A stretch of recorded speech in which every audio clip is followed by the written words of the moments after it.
Chief Warrant Officer Carver told us we were to pick up 300 dead bodies that were decomposing in Fallujah, the city of Moss. All I could think of was my pig, Benny. My father always had 1 or 2 pigs on his farm. I got close to one as a child. I used to bring him watermelon crusts and leftover dinner scraps.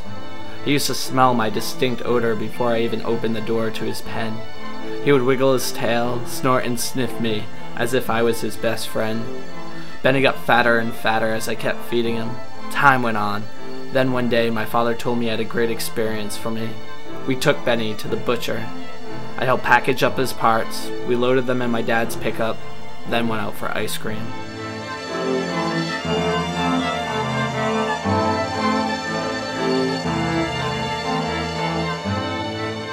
Limbs will be so rotten that they could fall right off. Carver told us with a giggle to show a row of teeth decaying away like tombstones. She had been in charge of most of the Marine Corps mortuary affair operations for the past 10 years. We were in a dusty room on the outskirts of downtown Fallujah in a place called the Potato Factory.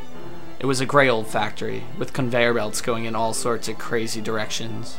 It smelled of moss and mold.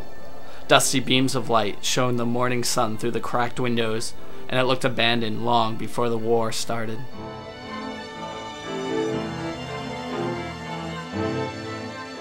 Carver spoke to 8 of us. She looked like Death's quirky wife on coke. She had a pale, bony face with graying black hair, and black veins pulsing through her skin. She told us we would put them in body bags, and place them next to each other on the bed of the truck, to not ruin what was left of the bodies. Therefore, coroners would be able to identify where the insurgents were coming from. Carver had green eyes tinted red with big black pupils that could enslave your attention. She emphasized it was important not to make a mockery of the bodies, and pictures were not allowed. But it's okay to have fun, a laugh while you pick up the bodies, she told us. It's the only way to get through it. Just don't tell anyone back home you did, because they'll think you're fucking crazy. It was a cold morning. We were wearing polypro tops and bottoms and neck gaiters under our camis.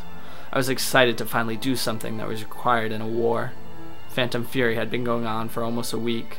We sat in camp the whole time. It had slowed down, but I hoped we didn't miss all the action. We left the factory and traveled down the MSR Bronze right into the city. We passed the Sky Blue Mosque on our right. We drove over rubble and through alleys. There were wires that connected to the buildings, which ran low, and the gunners had to be careful not to get clotheslined. It was a quiet morning. Life ceased to exist in the once populated city. We could smell the first body and feel the flies from 100 yards away. It was a cruel stench. Flesh rotting. It was like the smell of a trash bag that was forgotten about, that had meat and old milk cans, and products maggots and bacteria like to feed on. The bodies were spread on a narrow road within 10 yards of each other. They laid on the pavement with their joints in awkward positions. Security was set up, and we put on our rubber gloves and painter's masks. The cool afternoon sun shined down on the alley that was encrusted with dust. Vreens was a tall, lanky kid with very dark skin, bright teeth, and a pleasing laugh. As we walked up to the first body, Vreens was rapping Biggie. "Nigga, you should too, if you knew what this game will do to you. Been in this shit since '92. Look at all the bullshit I've been through." We laid the body bag next to the dead body. Thompson's face did not move as he grabbed the shoulders. Vreens stopped rapping, squinted and tilted his neck back as he tried to look away, then grabbed the waist. I grabbed his shins, pressing my fingers into his ankles like they were stony balls wrapped in rubber. Flies were landing on my eyebrows, neck, and any little piece of exposed skin. I looked at the dead man's face. He had bushy eyebrows and facial hair poking through his skin like pubic hair. His lip was peeling away from his chin, exposing his bottom row of teeth and jawbone. There were a few teeth missing, as the rest were dark yellow with black streaks. We picked him up, placed him in the black bag, and threw him in the back of the 7-ton truck.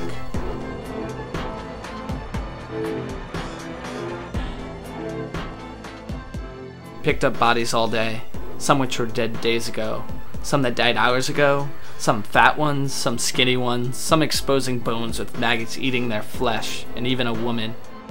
Vreens became relaxed and cracked jokes. Sometimes I would join in, but Thompson stayed quiet. We were doing fine, but it seems people can only take so much until they snap. We approached a body which looked like a dead pig.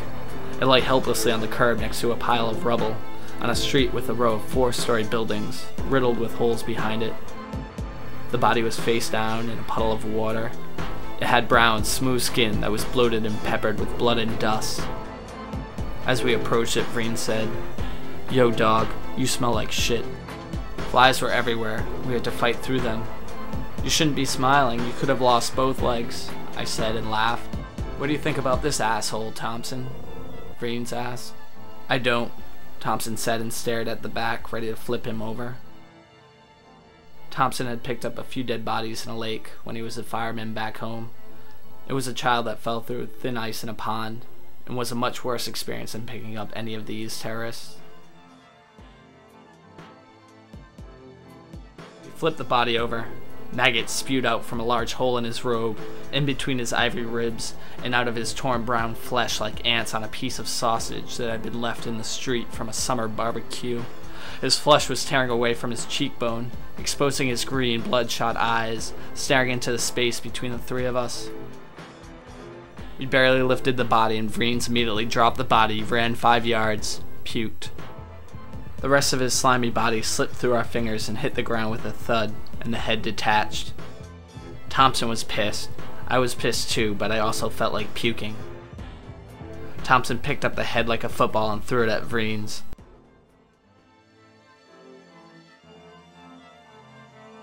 The head glistened in the sun,